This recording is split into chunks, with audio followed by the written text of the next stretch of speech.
Sapa supremo Akhilesh Yadav ने बुधवार को भाजपा सरकार पर जमकर हमला बोला। संविधान, किसान और गरीब नौजवान के मुद्दों को उठाते हुए उन्होंने इंडी गठबंधन के प्रत्याशियों के लिए वोट मांगे। दुद्दी को जिला बनाने और बहुप्रतीक्षित कनहर सिंचाई परियोजना को पूरा करने का वादा किया। करीब 30 मिनट के संबोधन में अखिलेश यादव ने लोकल मुद्दों को प्रमुखता से उठाया। मुख्यमंत्री का बिना नाम लिए कहा कि 2 दिन पहले वह बड़ी बड़ी बातें करके गए हैं।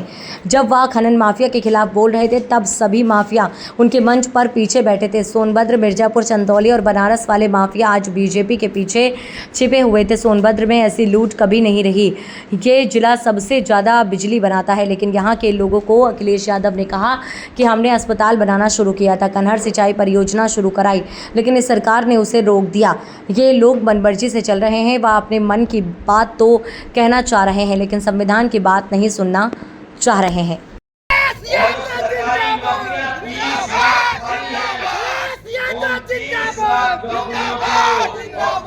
नौकरी बढ़ा करके अपने नौजवानों को नौकरी देने का काम आने वाले समय में होगा। इसलिए आपसे हम निवेदन करने हैं, अपील करने हैं।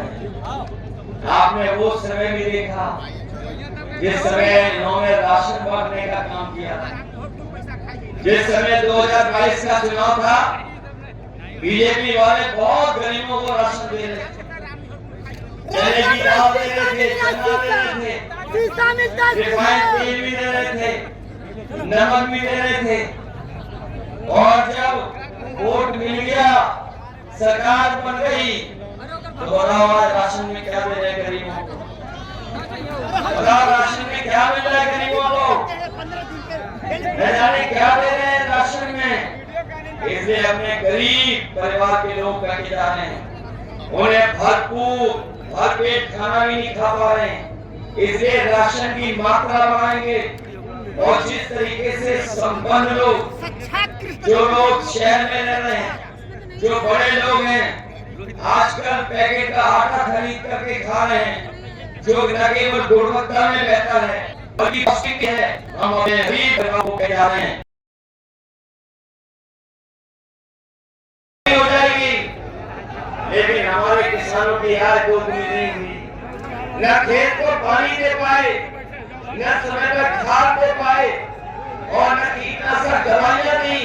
और जब कभी भी हमारा किसान अगर खाद और डीएपी के लिए गया है तो डीएपी तभी मिली जब उससे नैनो यूरिया खरीदवा ली।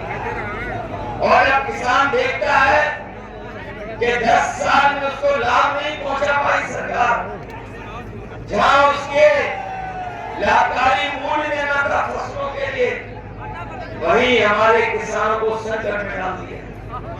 और ऐसा संकट में डाला कि आज हमारे किसान के सामने महंगाई की वजह से संकट पैदा हो गया। ये वही भारतीय जनता पार्टी के लोग हैं जिन्होंने एक समय पर ऐसे काले कानून लाने का काम किया था जिससे हमारे किसानों की जमीन छिन जाती, आदिवासी भाइयों की जमीन छिन जाती। लेकिन हम अपने किसान नेताओं को, किसानों को बधाई देंगे। पूरे देश के किसान एक हो गए, दिल्ली को घेर लिया और तब तक किसान नहीं हटे जब तक सरकार ने काले कानून वापस नहीं ले लिए। काले कानून तो हट हो गए कि इलेक्टोरल बॉन्ड वाली बात बता दो तो इन भारतीय जनता पार्टी के लोगों का बैंड बज जाता है। इनकी पोल खुल गई है, तब से इलेक्टोरल बॉन्ड के बारे में बात नहीं करना चाहते हैं। बताओ, इलेक्टोरल बॉन्ड से बीजेपी के लोगों की भ्रष्टाचार की पोल खुल गई कि नहीं खुल गई? खुल गई। और इतना पैसा किसी ने नहीं वसूला होगा जितना इन्होंने उद्योगपतियों से पैसा वसूल लिया। और पैसा वसूला है, भ्रष्टाचार को किया ही किया है, लेकिन उसकी वजह से हमें और आपको महंगाई का सामना भी करना पड़ता है। यही प्रधानमंत्री हिलावा मत हाथ नहीं बार बार देश के बीजेपी के लोग मारा था बार बार फ्री सिलेंडर दे रहे थे। बताओ, सिलेंडर का क्या हुआ जो फ्री मिल रहा था? कोई भरवा पा रहा है क्या? कुठली में रखा है, कुठली में कोई भरवा नहीं पा रहा है। हमारी माताएं बहनें भी जानती होंगी, कोई नहीं भरवा पा रहा है।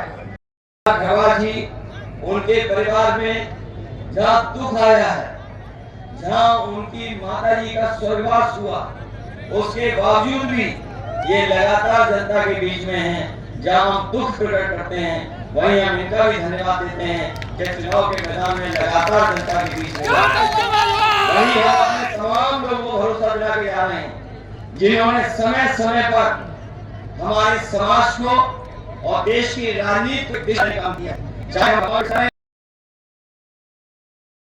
इसलिए इनकी मदद करना आप लोग, हम आपको भरोसा दिलाते हैं कि सोनभद्र के विकास के लिए हम लोगों ने हमेशा काम किया है। जब कभी भी हम लोगों को सरकार में मौका मिला है तो हम लोगों ने लगातार काम करके दिखाया है। अगर हमें कहीं अस्पताल बनाना पड़ा होगा तो अस्पताल बनाया है। यही सड़क जो वाराणसी VP न्यूज, खबर सिर्फ सच की।